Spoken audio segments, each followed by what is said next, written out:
Good evening and welcome to Generation Movie on a Monday night, one of the last two episodes of 2025 for us.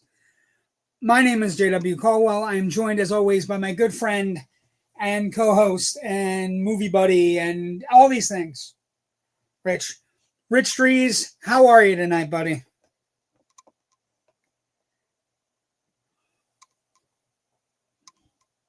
No. I cannot hear you.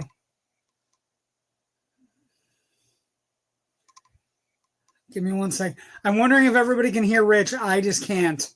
So bear with me. Hold on. How about now? Okay. We unmuted his mic. Give me a second. How about now? Can you hear me now? I can hear you now.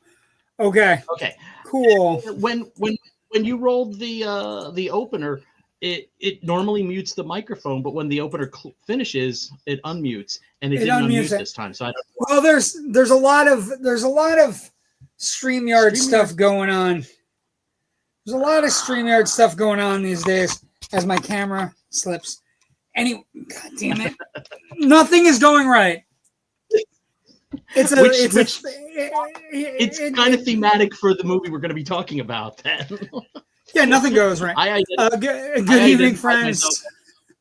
As your not so silent partner. So. Oh, excellent. Dangerous. I'm making a joke. I'm making a joke that I'm not your not silent partner, and my microphone was muted. That's ironic. Like there he is. Levels of stupidity. Hey Ken, good evening. Hope your day is going better than ours. Okay, so Are you okay? Did it go well? Yeah. We sentenced a man to death for, which I thought parking violation was kind of strict, but whatever. That's about right for where we're headed. That's about right. If you said to me, tomorrow parking violations around the White House are going to be punishable by death, I wouldn't put it past where we're at. We got news though. Let's hit the news and look at this. We got the news. We got news. I got graphics. Look, we're gonna love this. Ooh. Let's start with box office first. Five Nights at Freddy's 2. Usually the weekend after Thanksgiving is a down weekend at the box office. Kind of smart counter programming here by Universal to throw this movie out there. It grossed $64 million in its opening weekend domestically, and worldwide it's over 100 already. So it's at 110 worldwide already. Reviews have not been great, but it's a horror film, and it's a genre horror film, and it's a genre horror film propelled by teens that do 6'7" and like memes, and nothing can stop movies like that, I guess, would be the correct answer. So that movie grossed 64. Zootopia in its second weekend grossed 43, off 57%. But the interesting thing there is it's already grossed 220 million domestic. It's catching up to Wicked for Good, which it grossed another 17. Jujutsu Kaisen Execution grossed 10. And then Now You See Me, Kill Bill, The Whole Bloody Affair, Eternity, Hamnet, all bringing up the rear. But Kill Bill, The Whole Bloody Affair grossed 3.4 million. Worth seeing on a big screen, despite the director turning into a giant jackass this week. Yeah, he's been wonky this week. It's been a weird, It's been a weird week for him. But I did get to see. I saw it today, and I came out of it. I came out of it specifically. Thinking to myself, and kind of like looking at it. I think it might be his best movie.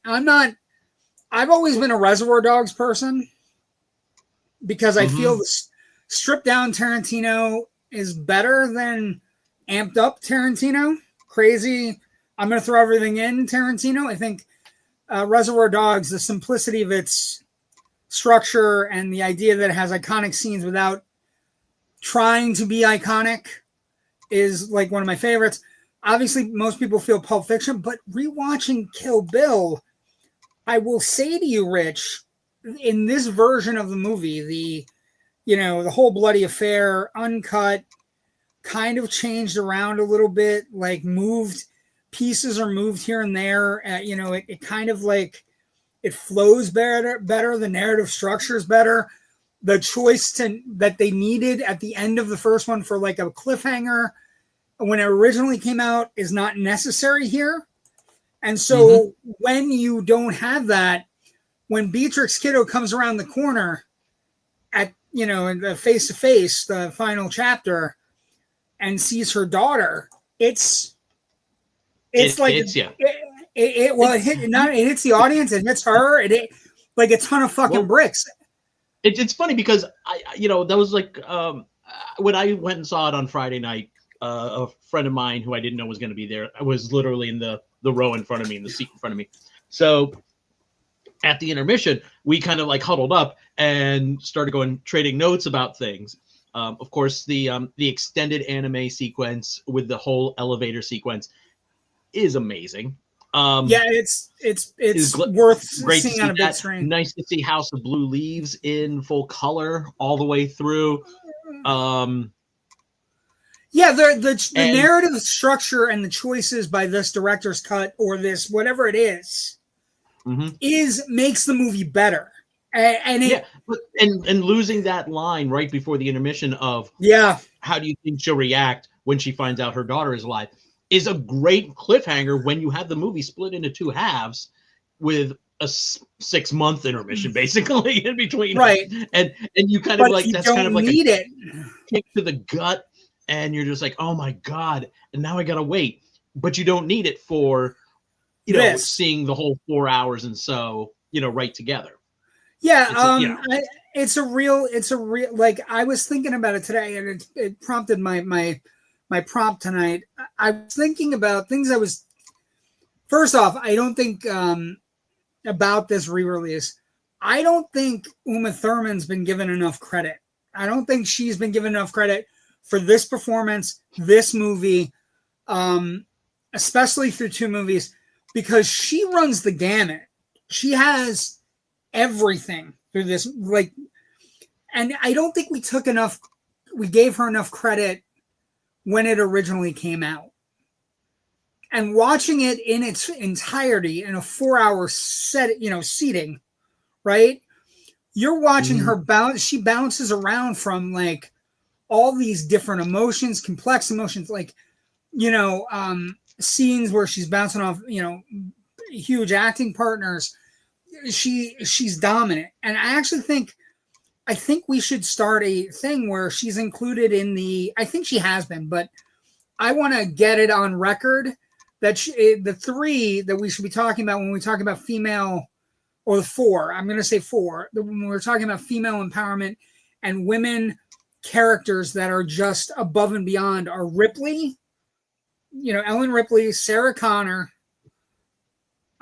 Princess Leia Organa, and I think Beatrix Kiddo is on that list, the short list of iconic action heroines that we maybe, because it's Tarantino and because he's hit or miss with a lot of people, we maybe have let it slide. And I came out of it today going, I think this might be his best movie. Like it's the movie he wants to make. It's the movie he's in love with. It's the movie, and I especially love the credit at the end, The Bride, created by Q and U. And I'm like, that's the ultimate, like, the idea that he had this 3 versions of the end credits that we get tacked one after another. The longest end credits to get to a Fortnite heavy anime sequence that is fine. It reminded me of the end of, get ready for this, Citizen Kane. A good cast bears repeating. So we're going to show you all the cast listing, and then we're going to show it to you again. Well, and we're going to not only show the cast list over and over again, but we're going to show the cast list twice, and we're going to run through the characters that they played with their clips on screen twice. but I came out of it thinking I don't know that I'm going to change my list, but I think it bears a theory that, that it could be that Kill Bill is Tarantino's best film, especially in this form. And I know people don't have a lot of time to go to a 4.5-hour screening of a movie and they're nuts like we are. Mm-hmm. And I understand that. Mine started at 6:00 and I was getting home at 11:30. Yeah, mine started at 1:30. I got home at 7:30. So I'm exhausted now, but I'm also, it is a commitment, but I also think it's the best version of the movie. If they don't release it on Blu-ray or 4K or, for streaming, if they don't, they're crazy. Because I think people, because I think people came out of this, everybody was buzzing and just like remembering it. There was one guy who was a little chitty chatty during the intermission, but it was okay. He was trying to remember how things pieced together, and I'm like, I threw my head. I was in front, and I threw my head back. I'm like, Bud's next. Bud's, because he was confused. He's like, I think L's next. I'm like, no, Bud's next. After the intermission, it's gonna be Bud. We're gonna get Bud. We're gonna get L eventually. Also, I don't remember it in theaters, but was there a question mark through L's name? I didn't remember that. I believe so. Yeah. Okay, I just want to make sure. I would have to actually go and pull the disc off and pop it in and check. But I think there's going to be a full release of this. You don't invest the kind of money here that they did to pull it all together like this and not continually capitalize. But the other thing something I'm going to be saying about another news story coming up. We're. So don't worry, folks. You didn't black out and hear me say the same thing twice. I am actually going to be saying the same. Well, and the other thing is, how many versions of that fucking thing have we bought? Anyway, we'll get there when we get there. But I came out of it today thinking it's one of his best films. It's in the top 3 for me. I think it's better than Pulp Fiction. I'm making that analogy right now. I think it's a little bit better than Pulp Fiction in the sense that it's more controlled. You know exactly what he's trying to copy, and there's more of an emotional story. And Uma Thurman is fantastic. Somebody I saw online said if this movie had been released originally as one and not split into two, the splitting of the movie into two basically cost her an Oscar nomination. At least one. Can't be mad at that statement. No, and I think it ties back to what I said. I feel like when you watch it as a 4-hour movie, you realize how much fucking work she's putting in and how great she is. I came out of it going, it's one of the best female heroines ever put on film. She is absolutely astounding. Like the House of Blue Leaves. That's the other thing I was coming out of, like in my head during intermission was, one, I got to go to the bathroom and get another soda, and two, priorities, and two, I feel like House of Blue Leaves is one of the greatest action sequences ever put on film. Like as I was watching it, I was sitting there thinking, my God, I wish I was sitting here watching this with a friend of mine who works as a professional stunt person, because they would be cackling with joy at some of those gags. It's batshit insane. Yeah. It's incredible. It's well done. Go-Go is one of those underrated villain characters that we just, and Oren I think is my favorite villain of the piece. Although Bill is a he is an absolute bad person, but that sequence, like the emotional jumble you get when she comes around the corner, and he has been a good dad for 4 years. It's just the movie really hit me today, and I if you get a chance to go see it, Kill Bill, the whole bloody affair, deserves to be seen on a big screen. You don't have much time. Yeah. Next story, Rich, and Joe kind of commented on it a little bit. Let's talk about. Hold on. Let's talk about this. I've got thoughts. Hey. Warner Brothers, Netflix, Paramount.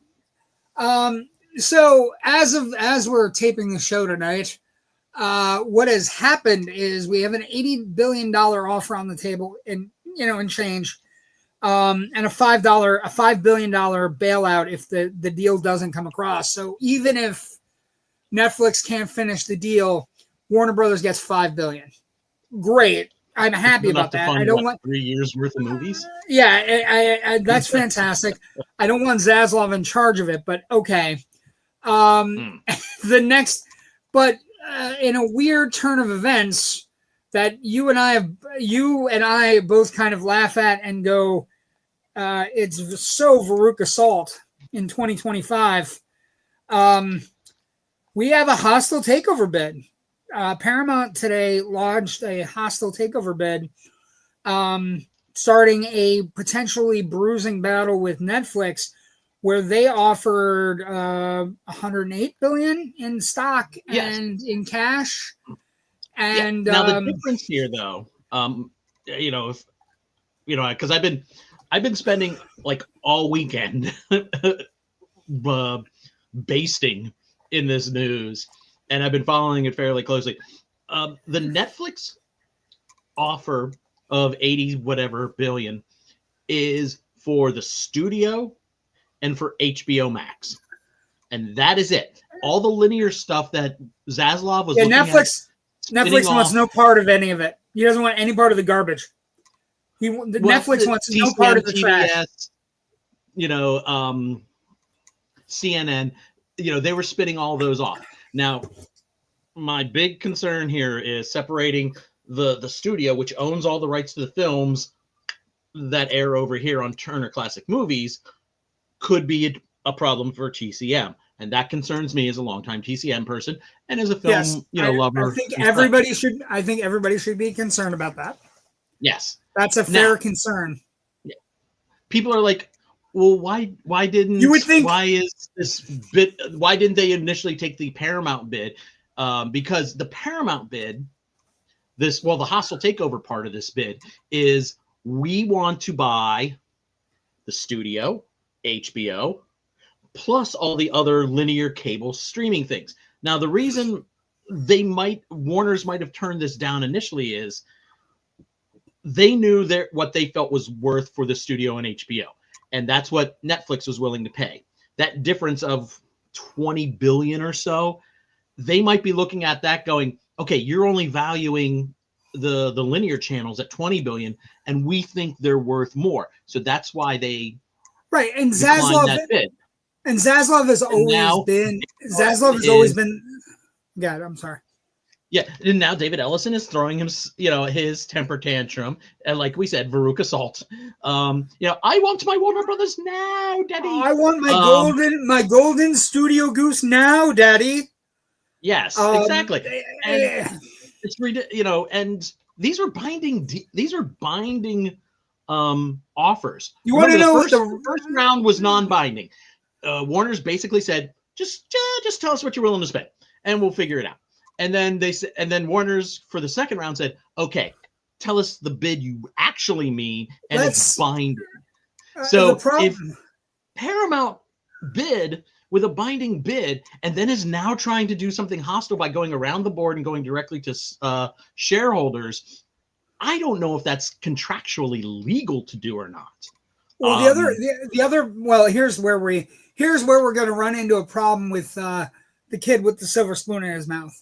And I know you know what it is, because last night at the Tainted Kennedy Center honors, the orange Mussolini got involved and said, I just don't think if Netflix controls Warner Brothers, that would be too high of a market share. And I'm like looking at it going, yeah, if Paramount controlled Warner Brothers, it'd be too high of a market share. Let's be honest. All of these companies they're both bad choices for Warner Brothers. Merging with anybody. And because it's say, oh no, if we buy Netflix or if we buy Warner Brothers, we'll be releasing 30 movies a year through both Paramount and Warner Brothers. And I'm like, mother, your ass is barely in the CEO seat there at Paramount, Mr. Ellison. You released 7 movies last year. One of them was in the top 25. And one of the ones you're releasing, just so we're clear, one of the ones you've already said you're releasing is a re-release of a movie from 1986. That's the highest thing on your chain. The other problem I have is Zaslav get is your house just in order before you start buying more houses. Yeah, well, and the other problem is, like I think you said it best. There are three choices on the table. None of them are good for movie theaters, consumers, or Warner Brothers in its proper as one of the most storied franchises in the history of Hollywood. None of them are good. None of them are good. And the idea that all this IP is hanging out there, and all these classic movies, especially MGM, which got gobbled up by Turner and Time Warner, that means we'll have two studios. Like, it's just a bad deal. And Netflix. Yeah. The only thing I like about the Netflix deal is Netflix is saying we will keep, for now, and if we have to take them at their face value, we'll keep Warner's operating independently, which means there won't be any consolidation. There won't be any job loss on the studio administration side. People who work in marketing aren't going to lose their jobs because they're suddenly redundant to Netflix's marketing team. Things like that. I'm very happy about that. Because I don't think Netflix knows what the fuck they're doing with regards to marketing movies to theaters. Yeah, they're terrible. They need to keep Pam Abdi and the dude in charge of the basic film output and everything. Sorry folks who wish it were otherwise. James Gunn is not going anywhere, and that's the worst. That's the worst. That was the worst fucking bunch of numbnuts people ever, all cheering on the internet. I woke up Friday morning, I saw the news, and I was like, "Oh, they're going to be insufferable." Yes, we're gonna get a DCU that's already passed them by. Questions. This is interesting. I was gonna say, if Netflix gets it, will they take shelf movies already made and release them? If you're talking, Joe originally says Batgirl, and Ken says that's what I'm talking about. The problem with Batgirl and any of the shelved movies is they took the tax write-off when they occurred. From what I understand about the Scoob movie, the second Scoob movie, the Scoob Christmas movie, and Batgirl, and even to a certain extent, Acme versus Coyote, which they basically sold to Coyote versus Acme, where they sold to Ketchup, which is another company that bought the debt, right? Essentially bought the tax write-off debt that they were going to get. They would lose the tax write-offs, and then it becomes a bigger problem. And I don't think. Yeah, but do they lose the tax write-off if it's suddenly under a new company now that has assumed all of these assets? I don't know. Now, I didn't like that first Scoob movie, but the second one, they were literally recording the last bit for the I didn't hate it. Soundtrack I'm not gonna when it was canceled. Yeah, it was terrible. It was all they have to do is they recorded it anyways. They said, "Fuck it, we had the studio time booked. The musicians were here. They were going to get paid anyways. Let's just record it." So they have a completed movie. Basically, they just need to do a final sound mix, and it's ready to go. Right. Batgirl was still in the midst of editing. It was still in early editing. They still had a round of scheduled reshoots they needed to do. They said, okay, we know we're going to have to do so many reshoots over a week. We have to fix something. And I think Batgirl, it's a lot. It's not as deep into post-production as to make it it's not as ready. To get it together. Boom. Right. It's not as ready as Scoob or Cody versus Acme. I would say there's probably a $30 to $40 million you would need to invest on Batgirl to get it shipshape to be released. And I just don't think it's on. Even if I don't think it's on plate. I don't think Netflix. I mean, I would love to see it. Honest to God, even just read the flipping script. But we have I just Brendan don't think Fraser it's on the plate. Out here doing press for. Michael Keaton was getting an award in Pittsburgh and talked about it, and he said, "I thought it was a really good Batman performance that I wish people had gotten a chance to see."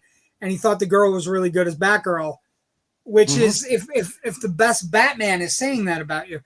But I'm not happy with either one of the choices. I think Paramount. I think this Ellison person. I think he's batshit insane, and he has way too close a tie to the buffoon.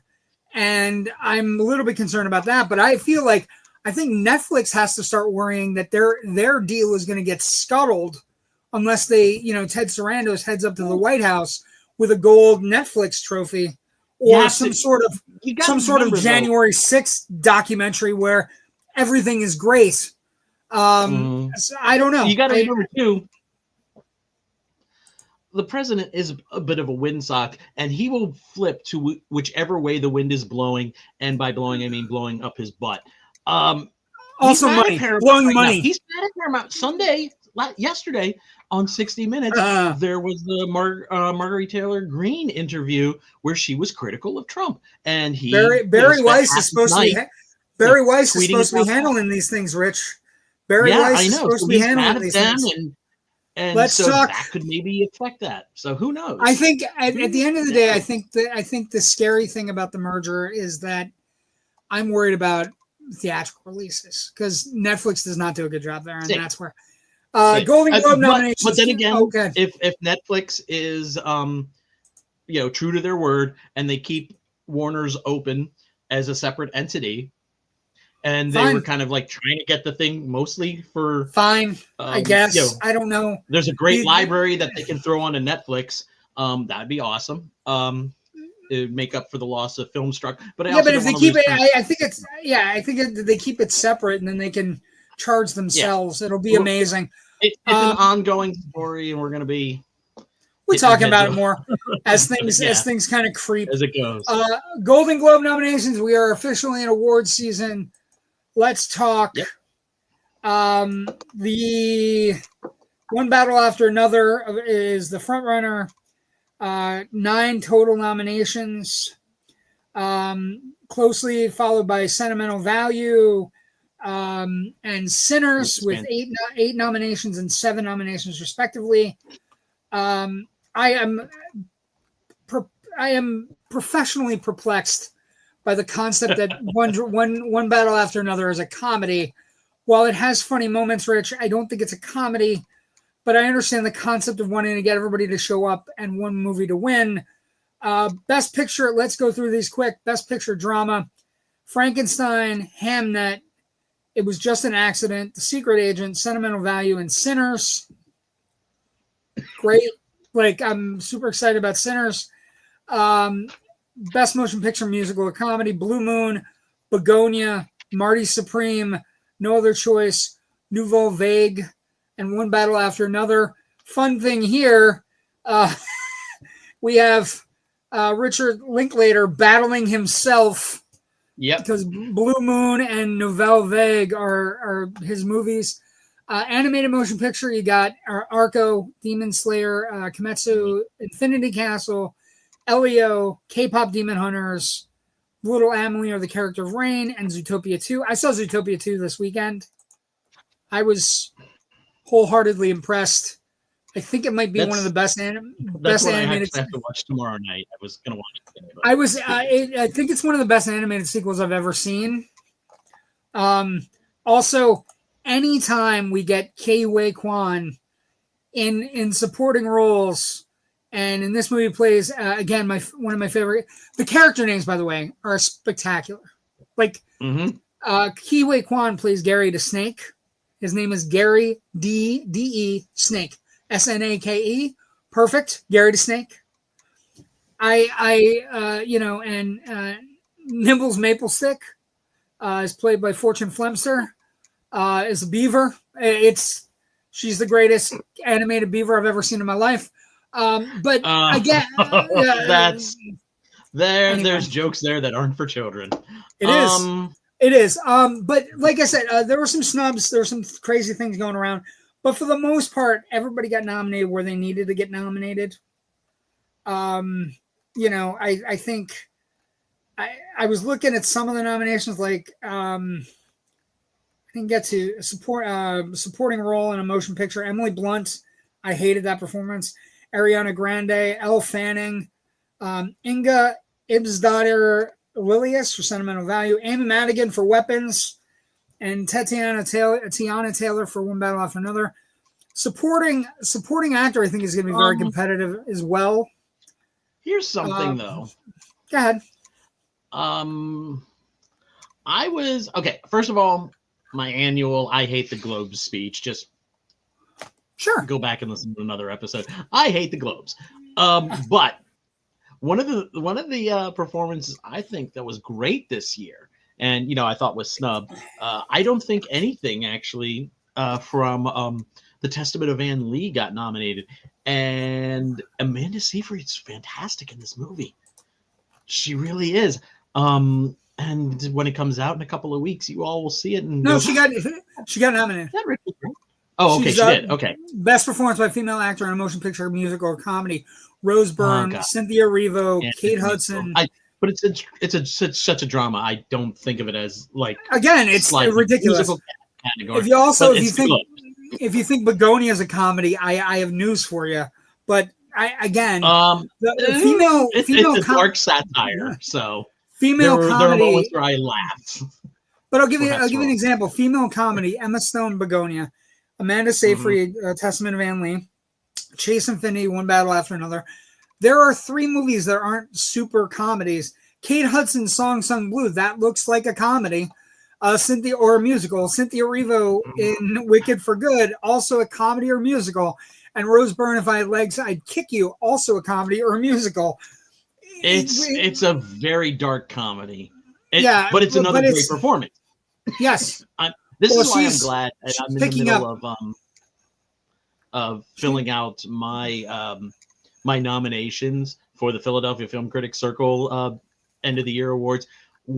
It's just straight performance. It's not categorized as drama or music. Well, and I think so the Globes get to invite more people. Is where the Globes get to invite more people is what I think it is.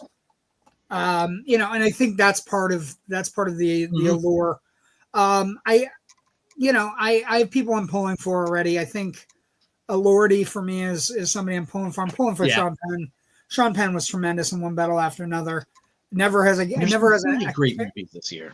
There have been a lot of great movies. And supporting actress, I love everybody involved, but if we have a chance to give Emmy Madigan an Academy Award, I'm all in for that. For a performance in a horror film, I'm down. It reminds me a little bit of oh my God, I can't think of her name, Ruth Gordon for Rosemary's Baby. You know what I mean? Like it's yeah. It's that kind of performance. Best director, motion picture. Let's go over them really quick. Paul Thomas Anderson, One Battle After Another. Ryan Coogler, Sinners. Guillermo del Toro, Frankenstein. Jafar Panahi. It's just an accident. Pahani. Sorry. Joachim Trier for Sentimental Value and Chloe Zhao for Hamnet. I feel those are close.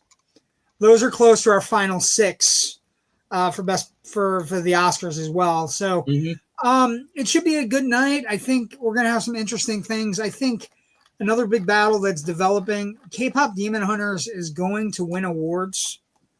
I don't know if it's going to be for just songs or if it's going to be they're going to take down the Disney machine.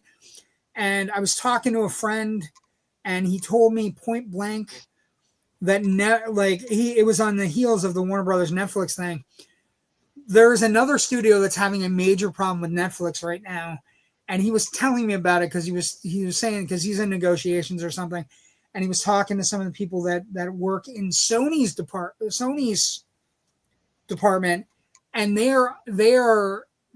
realize they are contractually obligated to turn K-pop Demon Hunters 2 over to Netflix, and they are fighting right now the suits, saying we should void this contract because this is bigger than anybody could have expected, and we should fight it out. Well, I mean, look, I'm gonna say you negotiate the best contract you think you're gonna get, and I'll compare this to an odd thing. I'm gonna compare this to Alan Moore's contract with DC for Watchmen. Alan Moore thought Watchmen was going to be disposable. He'll write it. They'll publish it. When it goes out of print, he gets the rights back. No one counted on that miniseries being as iconic as it became and just staying in print constantly, always selling new stuff. And Moore kind of got a little pissy about it. And now he's just kind of, cut himself off from all comics superhero comic stuff, but it's the same thing. At the time, no one knew Watchmen was going to become this gigantic phenomenon that's now generational. And same with K-pop Demon Hunters. They're, Sony was like, we don't think it's kind of disposable. We're not. I don't understand. And Netflix was like, we always need content. We'll take it, and boom. I can't understand it because the Mitchells versus the Machines was so well received. Same goddamn company. Anyway, okay. Joe writes, I refuse to give Netflix or Paramount any more money than I already do. Netflix and HBO Max is already over $40 a month combined. Get Paramount Plus for free with Walmart, but pay extra for commercial free. Yeah, I think we're headed towards one streamer, and oddly enough, it's going to look like cable. Anyway, the streaming singularity. I think if Netflix keeps HBO separate, and I think they kind of want to have, yes, we own this prestige outlet. If they keep that separate, they will probably wind up offering a bundled Netflix and HBO Max. Yeah, everybody's bundling. Let's get to the last story because we got stuff to cover, including one of the greatest cult films ever made that we're talking about tonight. That movie, of course, is this movie called The Silent Partner. Yep. Do you believe in Santa Claus? Do you still believe in Santa Claus? I don't after this movie. It will make you think twice. But the last story has to be for us, especially this announcement. Unaltered original Star Wars re-release in 2027 for the 50th anniversary of A New Hope.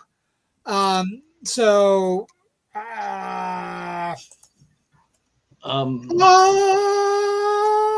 I launched Filmbuff Online in 2002, God, I've been doing this a long time.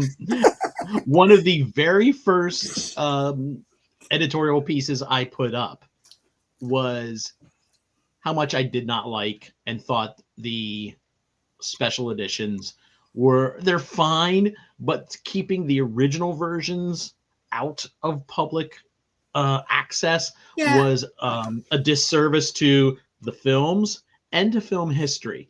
And honestly, I think a lot of the changes in the special editions aren't good. So it's something I've been advocating literally for a quarter of a century. And I'm so fucking happy to see this coming. Well, a couple things. One, Disney realizes how much money it'll make. It's going to make a ton of money. It will be a life-altering event. It will be this day where all these 50 something people crawl out of their holes to go to a theater all at the same time. What I will say is, I think the most interesting thing about the debate, like, for example, I mean, the biggest debate is the hand shot first thing, or Greedo shot first, the stupidest fucking thing ever. But the bigger debate within everything, Han shoots first because Han's Han. Anyway, and it's the start of his character arc. The reason we fucking love him is because he does shoot first. He fucking shoots at Vader, for fuck's sake. It's not going to work, but we're going to go. I mean, that's his first reaction when the door opens on Bespin is 3 shots and his gun's out of his hand. And then he's eating dinner with Vader, which has to be fucking weird. Anyway, but what I would say is the greater debate is the debate that Lucas has had with the fans since the special editions and since this concept of who owns art. Is it the people who love it and put it on a pedestal and give you all this money so that you can make 75 editions of a movie? Or is it the guy that made the movie and kind of lost touch the moment Gary Kurtz left the franchise and has been surrounded by, that's a deep cut, has been surrounded by yes people since. If you don't know anything about that, folks, if you're watching our clips and we're talking about Star Wars Unaltered and you don't know who Gary Kurtz is, please go look him up. He was the producer on the first 2 Star Wars movies. He was a genius, and he was one of the only people that ever, on a regular basis, told George Lucas, no, we're not doing that. And he left after Empire, and we got Return of the Jedi, one of the things Kurt said is, I understood that I was no longer needed or wanted because we're not making movies, we're making toys. And while I love my toys, they're everywhere. They surround me in this room to this day. He's kind of not wrong. You can't be but too mad. I think that's the biggest debate. The biggest debate has always been who owns the art. The people who love the art and give you money to watch your art, or the guy who owns the art who, again, has seemingly lost touch, doesn't give a fuck, hasn't cared for a while, sold it to Disney. And I think when we get the unaltered version, that we will then demand an unaltered version of Empire, because God, I hate Bespin with no fucking ceiling. I have a feeling if we're getting unaltered Star Wars, we're getting unaltered Empire and Return of the Jedi. And the thing I hate about the biggest Jedi has so many bad shit in Empire, Jedi has so much bad shit. In Empire is when they're running to save Han from Boba Fett. They've suddenly added all these windows and they've turned hallways into like open terraces that they're running along with just these little guardrails and stuff. And to me, that's removing a lot of visual tension, a lot of visual claustrophobia. Because you don't know what's coming around the corner. Also, and it just makes that whole sequence feel really flat and boring. Rich, I'm going to get this off my chest right now. If it was all fucking windows, when R2 does the steam thing, the fog thing, everything would fog up. It makes like it's so dumb. Jedi has some of the worst fucking alterations as well. Fucking awful. Like, Vader yelling no. The adorably cute Max Rebo band that was perfectly fine in the original, that becomes really bad in the special editions. The Ewok celebration at the end, they trade one crappy song for another crappy song. Yeah, the celebrations all over the different planets. Nobody cared. Nobody cared about all the different planets. That was very much a look. We're warming you up for the prequels. Yeah, I understand, but also think about the concept. You blow up the Death Star, and on that night, everywhere is celebrating. Everywhere, it's so fucking dumb. Also, and I love Hayden Christensen. I'm glad he's getting second chances, but I don't want to see him as a ghost. I want the old guy that was under the makeup, that looked like an egg, that looked like Egghead from the old Batman TV show. That's what I want. Anyway, but it's back. It'll be back 2027. Yeah. It is. I'm super excited. I had a chance to see an illegal screening of the original unaltered version a couple of years ago, and I have it. It was if you want to. I have it too. No, I'm talking about in a theater. Oh, fuck you very much, Rich. Why was I not invited? I will explain later, off camera. But it was a situation where it would have been improper for me to bring some people along. And I honestly, I don't think I blinked, because I was like, I don't believe I am ever going to see the unaltered original Star Wars on the screen. And and I've always been saying it should be made available, even if it's just for film scholars, because this was a film that had an insane impact, an incalculable atomic bomb impact across all of pop culture around the world. Yeah, absolutely changed everything. It's simply, one of the most important films ever made, and it's it pushed special effects technology in certain directions that had never been seen before. Let's face facts, and that's and to replace all that with like newer stuff, which frankly I don't think looks that good, is let's face facts, is like drawing new outfits on the Mona Lisa every 10 years. This show doesn't exist. We got to keep her up with like the latest fashion, so let's put a tube top on her in the 70s. Yeah, or whatever. This show doesn't exist without Star Wars. It was just vandalism in my eyes. It is. So, but we're gonna get it back. So let's talk about scary Christmas people. Let's talk about Miles Cullen. Tonight's the Miles Cullen episode. Let's talk about our special right now. We're running. Let's see. We are running. Where did my fucking banner go, Rich? It's our comedy and crime December. Yes. And if you want to see a scary Santa Claus and you've never seen The Silent Partner, starring Eliiott Gould, we got a movie for you. I remember this movie from its showings on HBO as a kid. The rewatch yesterday, however, first off, very hard to find, very hard to get. I had to jump through hoops, streaming hoops to find it. And what I will say is, it is on Amazon. Yeah, to rent. You have to rent it on Amazon. Yeah, to rent. Yeah. But it does exist on physical media. I think it's either Kino Lorber or Shout Factory has it. Yeah. So if you throw yourself $3.50 to rent it and go, wow, this is really good, I need it on my shelf, it's easy to find. Which you might. We're gonna talk about it. I actually think it's it's one of those 70s unheralded gems that apparently ran nonstop in Canada. So Canadians know all about this movie, and it is a legitimate classic in Canada. Yeah, legit Christmas classic. So let's talk about production. Go ahead. I'm sorry. Yeah, I was gonna say, let me. Can I give the background on Canadian tax shelter films? Because I think it's fascinating.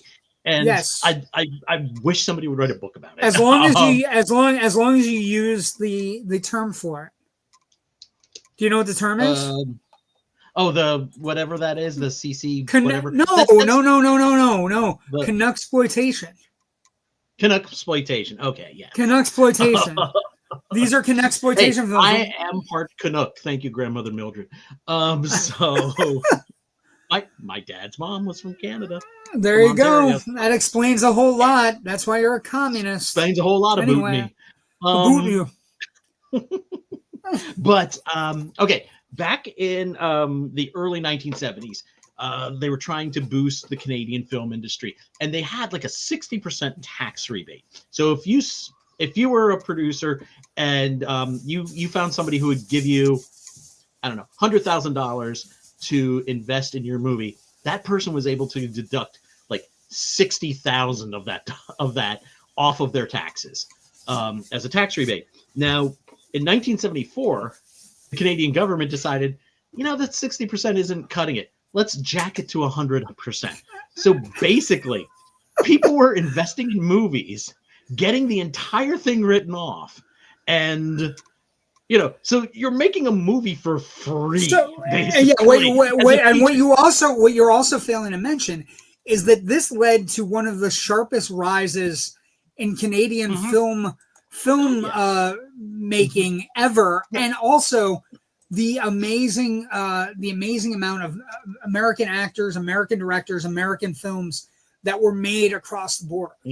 Yes. Now, this was a period that only lasted for 7 years, from 1975 to 1982. At the height of this was 1979, when in Canada they produced 77 feature films. In Hollywood that year, guess how many feature films they produced? Not 77. 99. Ooh. So they were rivaling what was going on in Hollywood. They were pulling really close there for a little while. Now, obviously, this gave a lot of Canadians the chance to start directing films.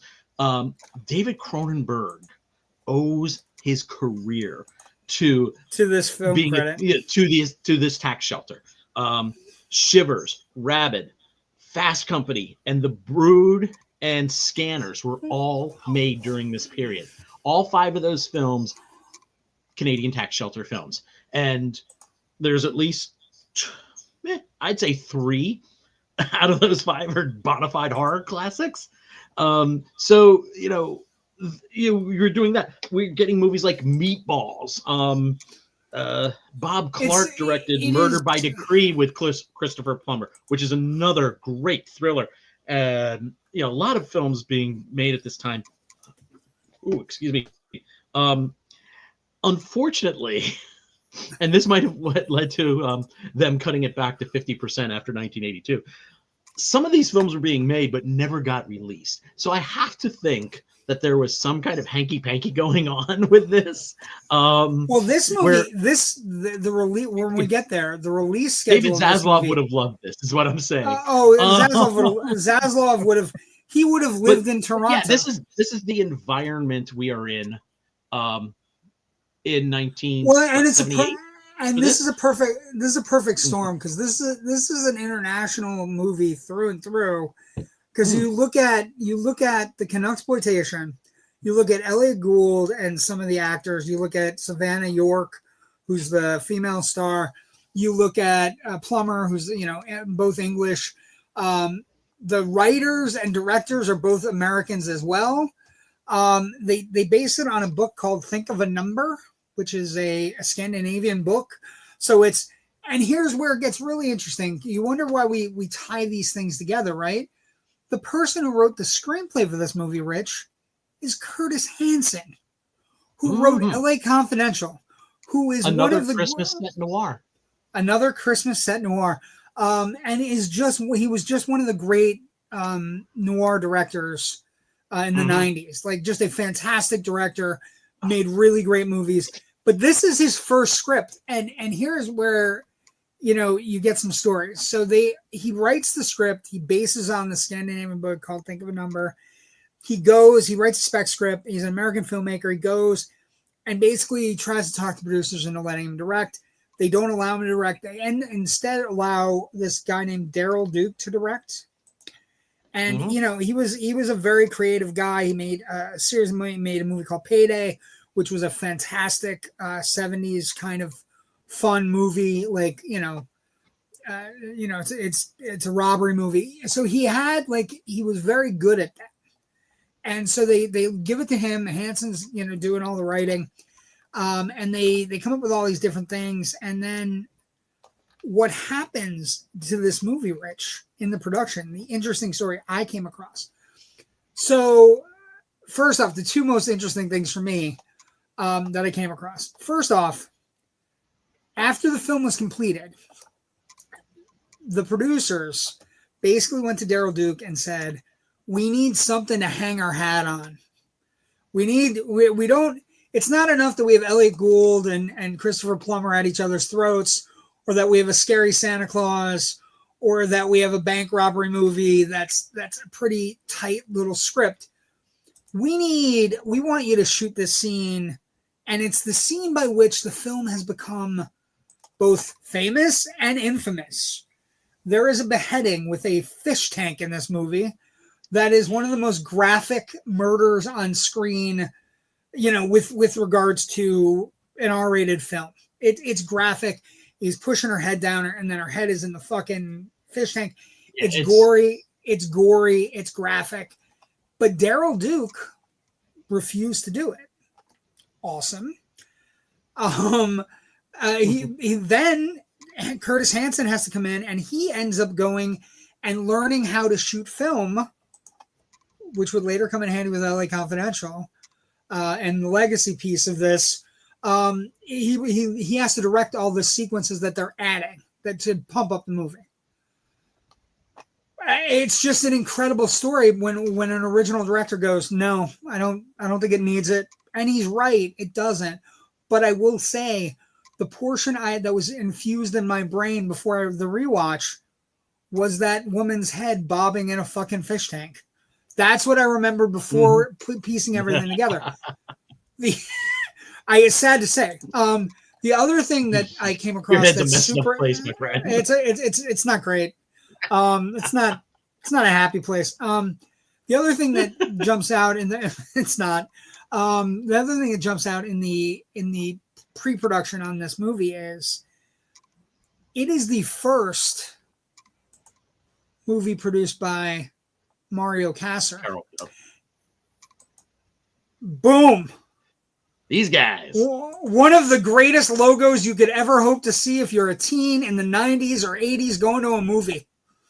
If you saw this giant C going up and down the screen, you are in for a kick-ass time at the theater, my friend. And so it's the first Carol Coe movie. And it because of the tax write-off and because of all these things, it launches that company becomes one of the biggest action movie studios in the 80s. So many important movies. Also, Obviously, another Rambo, First Rambo, Blood, Terminator 2, and Total Recall. Like, Iron it's Eagle, very, They Live, there's so many movies that are Carolco movies. Deep Star 6. Yeah, Deep Star 6. Oh, there's a good one. The Deep Star 6 and Leviathan are the two that year where we had wacky underwater movies. Leviathan I thought was better. But anyway, just because I thought it was cool that they were infusing Russian vodka with but they also DNA altering mutants. They did Chaplin. They handled distribution, international distribution on Reservoir Dogs to take it back to. It's not a joke of a company. And Showgirls, Cutthroat Island, Stargate. The other big thing in the production of this movie is they landed a movie star. Eliiott Gould had basically was optioning the original book, and he read the script for that. He had read the original book, and then he had read that this was a script based on the book, and he's like, it basically the fondling of getting Eliiott Gould to sign on to this movie was essentially him and his agent sitting down in a room with Daryl, the director, Daryl Duke, and Curtis Hanson, and in 10 minutes, the very impulsive Eliiott Gould going, "Yes, I'm in. Sign me up. Love it. I love the script. Sign me up." And even though his agents were like, we don't know what we're going to get here. And he's like, "No, I like it. Let's do it." And so those are the interesting things with production. The tax write-off is a big one, but also that it started Carolco Pictures. Curtis Hanson got his feet and beak wet learning how to direct. And then, so box office. Now, very rarely do we not have anything to talk about. But we don't have anything to talk about. This was a weird sequence of things. This movie played in the 70s, and basically it never really... It played in traveling road shows throughout Chicago, New York, LA, and eventually on Canadian television. But it did not make a ton of money. And also, I saw... Didn't cost anything. Didn't cost anything. So, we're getting rights. But I will say that where it comes up most is I watched an old review of this movie from Siskel and Ebert when they were in their sneak previews days, because it was in the 70s. And they basically say, we got it in Chicago, but it's only going to be here for a week. And I was thinking about but they're like, it's going to be traveling around to your local theaters. If it gets to your town, by all means, you should watch it. So it's like one of those things where the box office is non-existent. I couldn't come up with any numbers. It's a big thing for me. And where we jump is critical response then and now. Critical response then was fantastic. This is one of the best reviewed 80s movies or 70s movies you will ever see. And the accolades were critical. Roger Ebert led the charge March 30th, 1979. Chicago Sun-Times, 3.5 out of a possible 4 stars. A thriller that is not only intelligently and well acted and very scary, but also has the most audaciously clockwork plot I've seen in a long time. It's worthy of Hitchcock. Gene Siskel, another person we really like on our show, he gave it 3.5 stars and said it's a very entertaining caper film. The film was predictable, but the characters are so joyfully written and played that you don't particularly care if you can't figure out what's about to happen. Janet Maslin, who's very tough. Just as he did with Payday, Mr. Duke has put together a dense, quirky, uncommonly interesting movie, this time with a high quotient of suspense. He develops his characters firmly and fast, populates the story with a lot of them weighed down by the monotony of their lives, but still, senselessly, always on the go. And that's the thing. The reviews were off in the 70s. Very rarely, Rich, do we see everybody on board saying it's a movie you should watch. Also, if you like these particular types of movies, caper movies.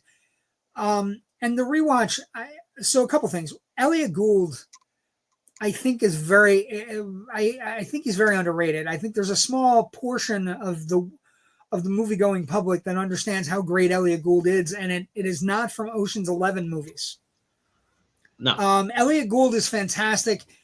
He did, he got a lot of chances in the late 70s, early 80s to do all these roles. He got to play Philip Marlowe. We got this movie, however, he is spectacular. He is so good in this movie. He plays this bank teller that realizes before even the robber realizes when he's going to do it, that somebody's going to rob his bank. And so he starts stashing the money at his station so that when the robber does come in, he'll just give him a set amount of money and he'll walk out with the rest. It's a brilliant concept. And then it's turned on its head because the person that he decides to steal the money from is a homicidal maniac. Mm-hmm. Christopher Plummer is bone chilling in this role. He is. There's so many layers to his perversity. It's one of his best performances as well. It is incredible. To me, Gould has a thing where he kind of not quite goes over the top, but he's kind of pushing it in a big performance. And this is very much a restrained perforence from him. He's a guy that's been beaten down by life. There's a lot of internal stuff going on. Well, his dad's having dementia, is in a nursing home, which hits really close to home if you know anybody in that state. So he comes out of it. I was just with my father yesterday for his 90th birthday. I was thinking of you. I was thinking of you. But yeah, happy birthday, Mr. Drees. This evening's rewatch did kind of it cuts close to home if you have that going on. It hits that really hard. Mm-hmm. But Miles is this character that's stuck in a rut. He doesn't know what the rut is. He doesn't understand the rut, but he realizes that maybe the rut is monetarily based, and I don't want to be stuck in this role my entire life. And he's watching as all the other people in the bank that he works at. John Candy's in the movie. I was so pleasantly pleased to see John Candy in the movie getting a hot blonde. No, she does. Mm-hmm. She fucked somebody else first, but I don't care. John Candy. And she's probably pregnant with that guy's baby. Baby. Yeah, it was a little there's a whole other movie happening with John Candy and them. And the blonde. I think it's fascinating that it's just kind of oh yeah, this kind of happening in the background. Story. Well, there's a lot of stuff going on. There's a relationship between Susanna York, who's Miles's person that he's interested in, but she's having an affair with her boss who's married. They get invited to the boss's party, and the boss asks Miles to take the girl he likes, but that the boss is also fucking. There's some layered.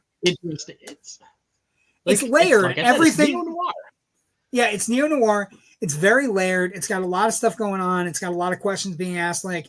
He asks, do you love him?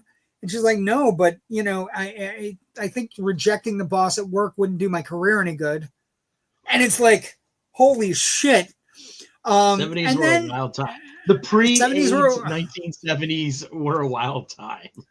Yeah, and then he takes Susanna York, who by the way is breathtaking. And if you did recognize her as Superman's mom, you're in luck because it's her. And I had no idea when we decided to watch this movie I was going to get to see Superman's mom's boob, but you do because it's a 70s movie and there's lots of boobs. There's boobs everywhere and nakedness everywhere. But Miles develops this plan. He's into chess. He comes up with an idea of how he's going to do it. But again, Christopher Plummer playing this guy named Krelke is absolutely, it's a pre-Hannibal Lecter. There is so, the first time we see him, he's in a shirt that has all holes in it. So I immediately thought okay, there's something terribly off about him. And then it cuts to the next scene and he's with a prostitute at a gym or a bar and he's beating the ever living shit out of her. And it could be jarring if you haven't, if you're not, if it could be triggered, it could be a triggering thing. It's very graphic. It's very he's very off-putting as a person, but this is not Baron von Trapp we're dealing with here. No.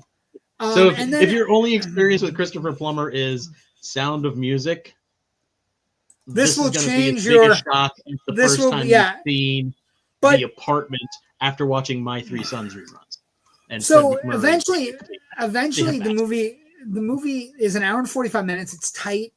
It eventually can, the last 15 minutes are spellbinding for a 70s movie, because Christopher Plummer, when basically he kills a girl that Miles is sleeping with. Miles gets rid of the body, like, at which point Plummer confronts him and says, now not only are we a partner on robbing the bank, we're partners on hiding that girl in the in the sub basement of a bank, concrete walls.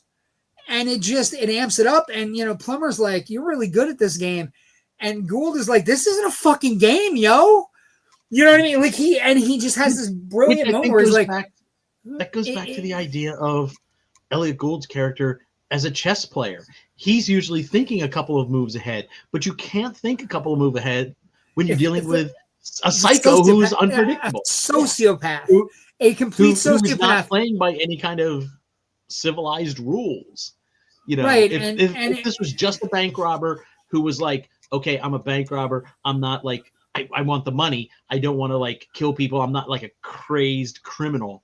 A gentleman bank robber, if you will. Like, think. Well, and like I said, Danny Ocean wouldn't be out there killing people. Right. Yeah. It's Eliiott Gould versus Danny Ocean would be a very, an interesting kind of a thing. The movie I was thinking, the thing I was thinking about was, it's a cat and mouse movie where the mouse is really smart, but the cat is a homicidal maniac. So it becomes, it's this weird thing where you're like, oh, this is playful and fun. And then midway through, you're like, it's not fun anymore. Like, the idea that Miles figured out and he's going to stash the money, and then the guy gets blamed, like Christopher Plummer gets blamed for the total amount of money that's missing. And then there's a whole sequence where he's calling him and he's down at the phone booth. Remember when we had phone booths? He's down at the phone booth looking up, and they're having conversations on the phone while they're looking out the windows. And, Christopher Plummer's flashing a gun, and he's all tension.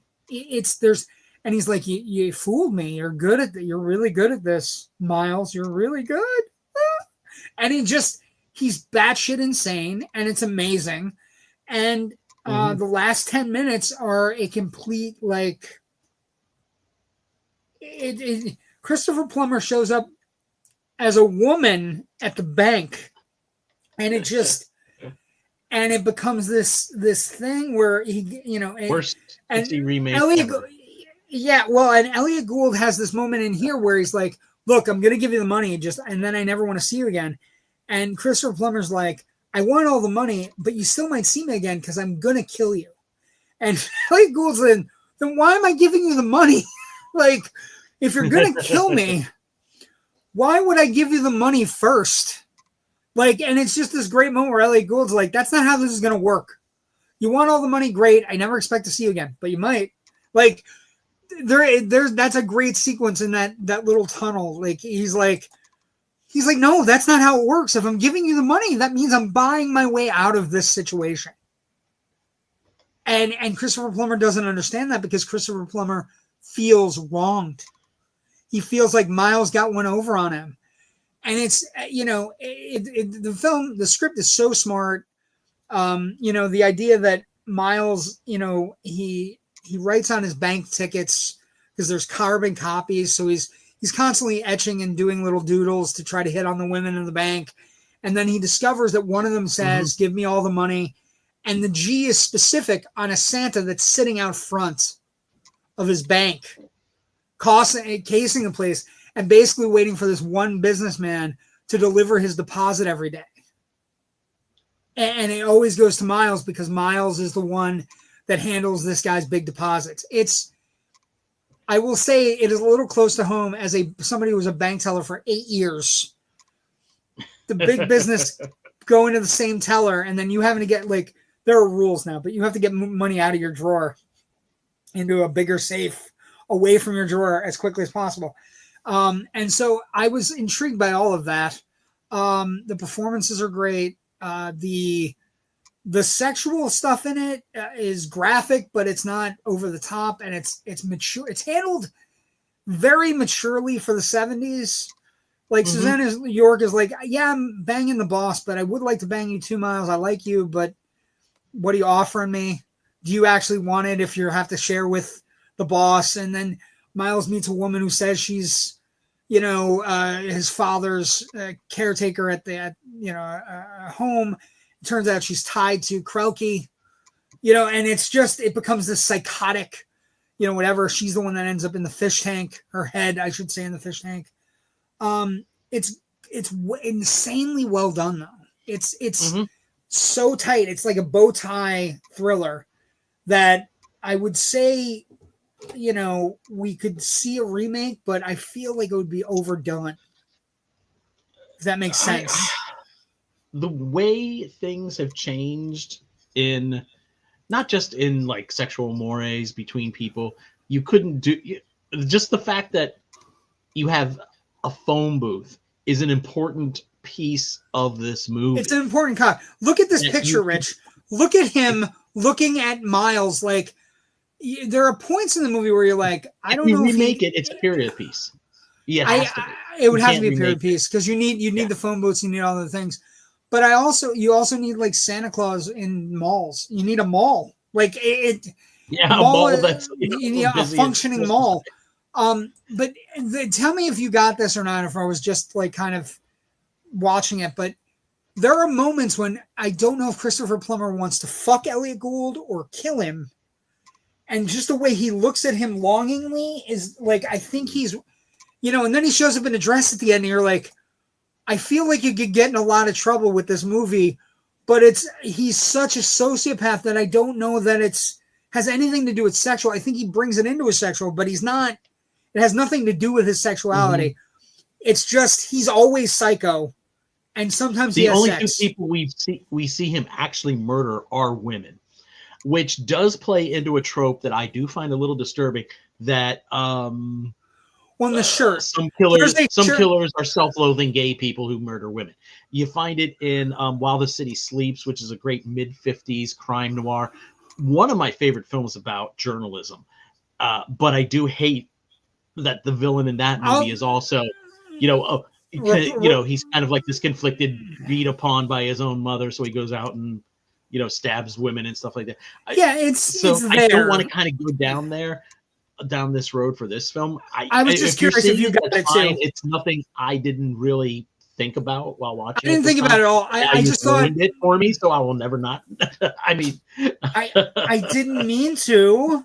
I'm joking, my friend. Okay. Thank God. But it's just something I noticed. Like the shirt he wears is really weird. Like he has a shirt that he's walking around a bar in that is absolutely. And again, maybe it's 70s style, but it's like. And then he he's hitting on the women and the sex with the girl is not pleasant. He's looking at her body and then he grabs her nipple in a weird way and then he beats the ever living shit out of her. To the point where people call the cops on him. And then later in the movie, when Gould tries to frame him twice and then realizes he can't frame him because he might roll over on him about the bank job that Gould has pulled off that he didn't. So it's such a great little movie. When he does get arrested and detained, it's for that attack we see earlier in the film. And when that happens in the aftermath, a couple of people come up and one of them says, "Hey, man, you can't be doing this all the time." They called the cops this time. So they very much say he's done this before. So yeah, he's got problems. He does have a violent misogynistic streak. Whether it's because he's a self-loathing gay man or not, I don't know. I don't think the movie gives us. I don't think it sets it up, but I do think there's enough longing in it. But I don't think that's what the movie is saying. I think Plummer maybe nuanced the performance because there's a lot of like this particular moment where he's looking at him, and then the moment like the sequence. I keep on going back to it. There's a sequence in this little tunnel where they kind of confront one another, and Plummer has a gun. And is like, I could just shoot you right now, and Gould's like, yeah, but you won't get the money.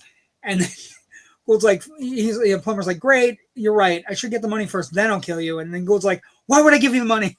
Like, It's like he's like, you know, it's like what somebody asking Plummer, what time is it? And he's like, May. Doesn't give a time, just says May. It's May. You know what I mean? Like, and you're just like, that's not a time. Why are you batshit crazy? But what I would, final thoughts on it. It's one of the best thrillers about a bank robbery where you're rooting for the guy, but you also realize every turn the guy is getting deeper and deeper in a hole with something he does not understand. It's very much the movie I would also equate it with. It's very much like remember when in Dark Knight, Alfred talks to Batman in the Batcave, and he's like, just so we're clear, I don't think you understand this Joker guy you're dealing with. I don't think you get it.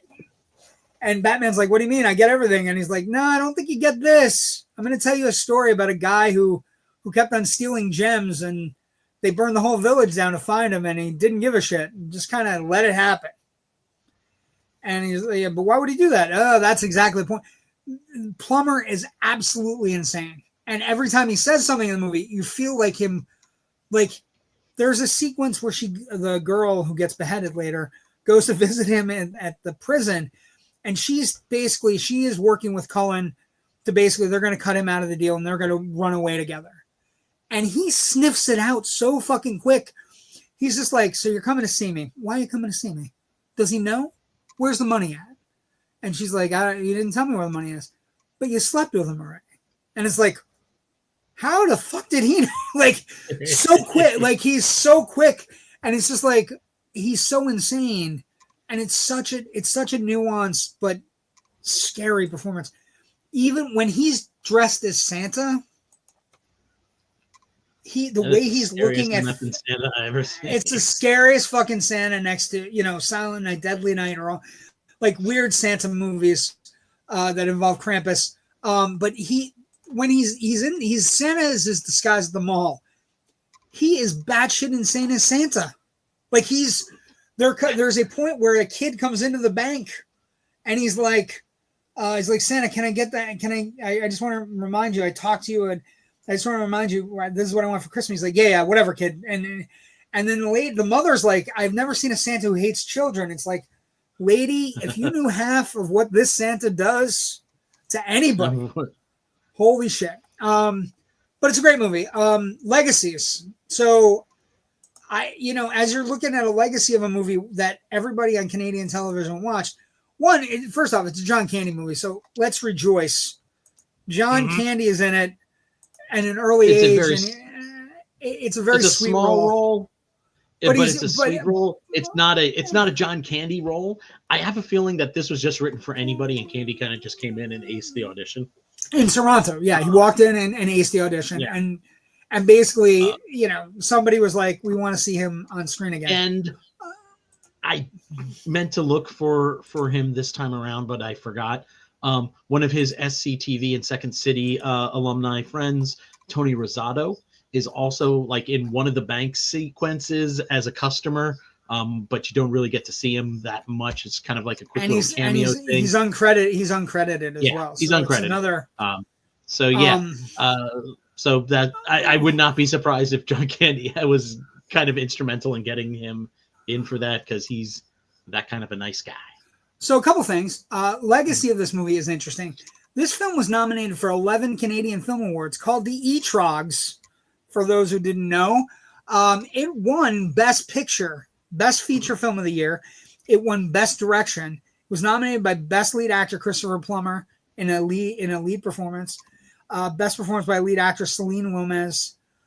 Best Art Direction, Design Feature, Trevor Williams, and Best Overall Sound, David Lee. It won 3 out of 11 award nominations at the Canadian ETROGs.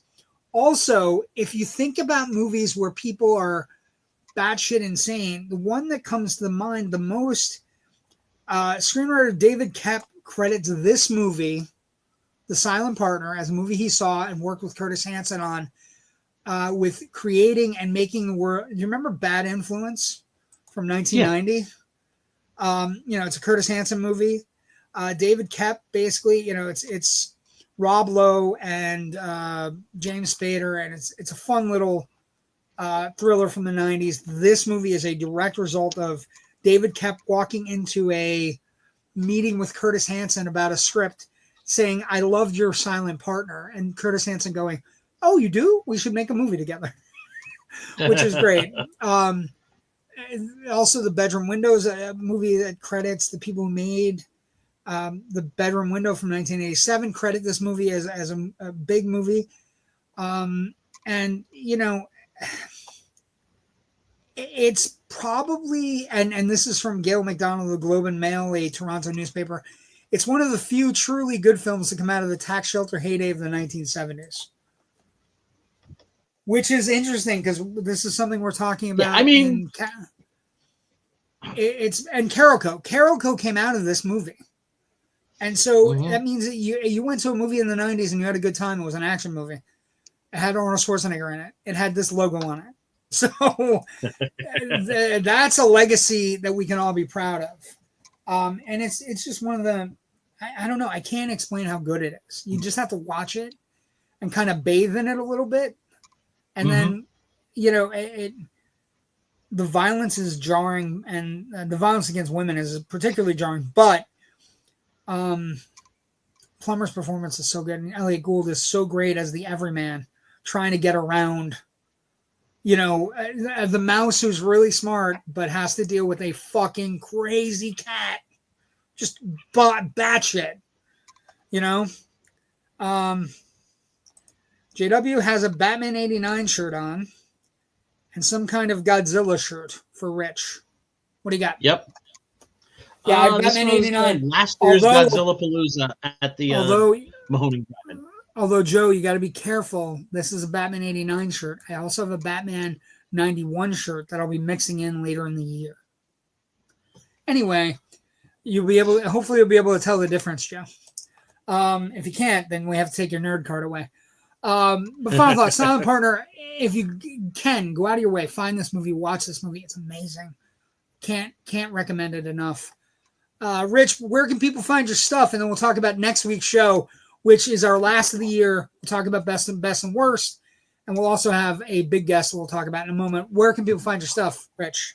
All of my writing can be found at Filmbuff Online. We also have a Facebook page that lets you know when new stuff goes up. And you can find me on the socials at Filmbuff Rich on Twitter and Blue Sky. So mine is JW the Movie Guy, Facebook, Twitter, Threads, Blue Sky, IMDb, all those good things. Next week, we get real lucky. We get Natasha Bogutsky to grace us with her presence for her one contracted Christmas movie appearance. Oh, sorry, not that. And that is this movie, Grumpy Old Men, Jack Lemmon, Walter Matthau, and Margaret. A couple things. I think she's our and Margaret too are two grumpy old men. I'm not sure if I'm. Are you Matthau or are you Lemmon? I'm Matthau. You're Lemmon. You're much smarter than I. Matthau. I'm just grumpy as fuck. I'm Matthau. I'm definitely Matthau. You know what it is now? It's garbage. It's garbage, Felix. We have grumpy old men. It took me 2 hours to figure out F-human Felix Unger. But we get this wonderful woman to join us. Natasha Bogutsky will join us. She's fantastic. We look forward to the end of the last show of our year, and then we'll be back next year. But thank you for joining us tonight. Last comment of the night. Never heard of the ETROG Awards. I don't know, Ken. Can you really be Canadian and not know about the Canadian Film Awards? Maybe Ken's actually from Arkansas or something weird. I don't know. Now I'm worried about Ken. Thank you for joining us. He's not from Canada, but he's from La Canada, which is out in Los Angeles. La Canada, yes. Yeah. Anyway, thank you for joining us. Everybody have a great week. Go see some movies. If you get a chance, go see Kill Bill. Thanks for joining us. Have a great night. Yes. Bye. Take care.